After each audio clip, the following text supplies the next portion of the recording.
Hello friends, मैं CA मोहित पुनेठ आप सबका स्वागत करता हूं आपके अपने चैनल टेक्स गपशप में। कई बार अगर कोई हमें नोटिस आए, ठीक है, अगर वो पोर्टल पे ही आया हुआ है तब तो वो दिक्कत नहीं करता, ठीक है, हम उसको समझते हैं, स्टडी करते हैं कि किस चीज का नोटिस है, उसके अकॉर्डिंग उसका जो है रिप्लाई ड्राफ्ट करते हैं। लेकिन अगर कई कई बार इशू ये आता है कि कोई ऑफलाइन मोड से अगर कोई हमें जो है नोटिस आया है, तो उसकी वैलिडिटी को कैसे अश्योर करें कि वो नोटिस वैलिड है या नहीं है। अगर वो ऑनलाइन कम्युनिकेशन आया तो उसमें डिन नंबर होगा, तो हम उसके हिसाब से उसको जो है चेक कर सकते हैं कि ये वैलिड है। लेकिन अगर कोई ऑफलाइन वे में है, उसके लिए जो है हमें पोर्टल सुविधा देता है, हम उसको कैसे वेरीफाई करें। ठीक है, तो इसके लिए हमें पोर्टल के ही मदद लेनी पड़ेगी। तो उसमें हमें पोर्टल को कैसे यूज करना है, उसको आज हम इस वीडियो में कवर करेंगे। उसकी एश्योरिटी कैसे करें कि वो नोटिस जेन्युइन है कि नहीं है। ठीक है, तो इसके लिए हमें क्या करना होगा। इसके लिए हमें पहले मैं जीएसटी पोर्टल पे आपको लेके चलता हूं, तो इसके बारे में क्या कहा गया है वो हम देखते हैं, और उसके बाद हम इसको जीएसटी पोर्टल पे एश्योर भी करेंगे कि किस तरीके से हमें इसको वेरीफाई करना है। तो इसके लिए सबसे पहले तो हमें जो है एक फैसिलिटी के बारे में बताया गया कि कैसे हम इसको वेरीफाई करें। तो इसके लिए क्या बात करी गई है, इसके लिए कहते हैं न्यू फैसिलिटी, एक नई फैसिलिटी जो है पोर्टल पे डाली गई। टू वेरीफाई, पर्पस क्या है, वेरीफाई डॉक्यूमेंट रेफरेंस नंबर।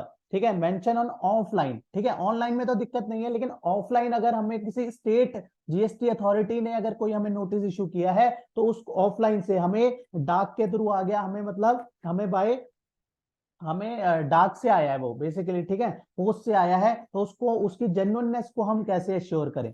ठीक है ना, तो उसके लिए हमें बेसिकली करना क्या है। देखो, अगर ये हमारा जो कम्युनिकेशन है, अगर वो ऑनलाइन होता तो वहां पे तो डिन नंबर के थ्रू हम उसको वेरीफाई कर लेते। ठीक है ना, वहां पे हम ट्रैक कर लेते डिन के थ्रू। लेकिन ये ऑफलाइन की बात कर रहे हैं, और मेन मुद्दा ऑफलाइन के लिए दिक्कत आता है। तो वहां पे हमें क्या करना है, अगर ऑफलाइन का है तो उस केस में हमें क्या है, जीएसटी द्वारा न्यू फैसिलिटी दी है कि हम रेफरेंस नंबर आरएफएन नंबर के थ्रू जो है इसको वेरीफाई कर सकते हैं। ये वेरिफिकेशन हमें बिना लॉगिन करे भी हम चेक कर सकते हैं, या जिसका नोटिस है उसके जीएसटी पोर्टल पे लॉगिन आईडी पासवर्ड डाल के भी हम जो है आरएफएन को वेरीफाई कर सकते हैं। प्री लॉगिन पोस्ट लॉगिन दोनों तरीके से हम इसको वेरीफाई कर सकते हैं।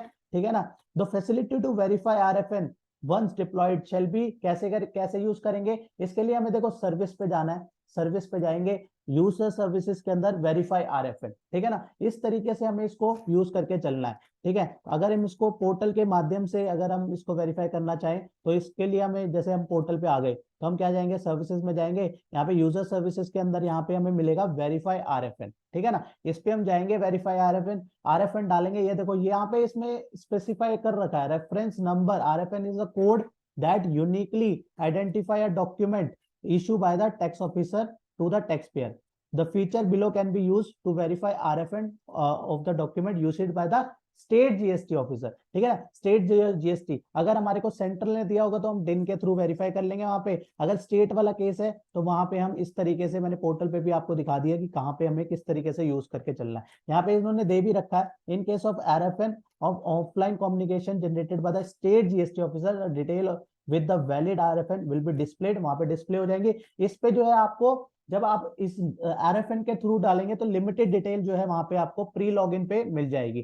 ठीक है ना, लेकिन अगर आपको जो उसकी डिटेल्स होंगी वो आपको जो है उस कम्युनिकेशन में ही वहां पे प्रोवाइड कर दी जाएंगी। यहाँ पे दिया हुआ है, while greater detail will be provided when the tax pair log in and verify RFN on an offline communication issued by the, जो उसको कम्युनिकेशन दिया है उसमें जो है डिटेल्स होंगी। दिस फैसिलिटी किसके लिए, ये जीएसटी के केस में है, ओ सॉरी स्टेट के केस में है। स्टेट के केस में जो है इस तरीके से हम यूज करेंगे। अगर बात रही सेंट्रल की, तो वहां पे हम सीबीआईसी डिन फैसिलिटी जो है यूज कर लेंगे, उसके तरीके से हम जो है वहां पे वेरीफाई कर सकते हैं कि हमारे को जो नोटिस आया वो जेन्युइन है। लेकिन अगर स्टेट के केस में ऑफलाइन आया है तो यहाँ पे हम आरएफएन का यूज करके जो है, आरएफएन का यूज करके अपना जीएसटी पोर्टल पे जाएंगे। जीएसटी पोर्टल पे जाके हमने देखा यूजर सर्विसेज पे जाना है, यूजर सर्विसेज के बाद जाके हम उसको वहां पे सर्विसेज के अंदर यूजर सर्विसेज, उसके अंदर जो है वहां पे हम वेरीफाई आरएफएन जो है उसके अंदर जाएंगे, और वहां पे अपना आरएफएन डाल के जो है वेरीफाई कर सकेंगे। ठीक है ना, तो ये हमें एक बहुत ही अच्छा टूल जो है प्रोवाइड करा गया है जीएसटी पोर्टल द्वारा, जिसको हम यूज कर सकते हैं कि हमारा जो है नोटिस बिल्कुल जेन्युइन है या नहीं है। ठीक है, तो इसी के साथ आज की डिस्कशन को क्लोज करते हैं, मिलते हैं नेक्स्ट वीडियो में नेक्स्ट टॉपिक के साथ। Till then bye bye.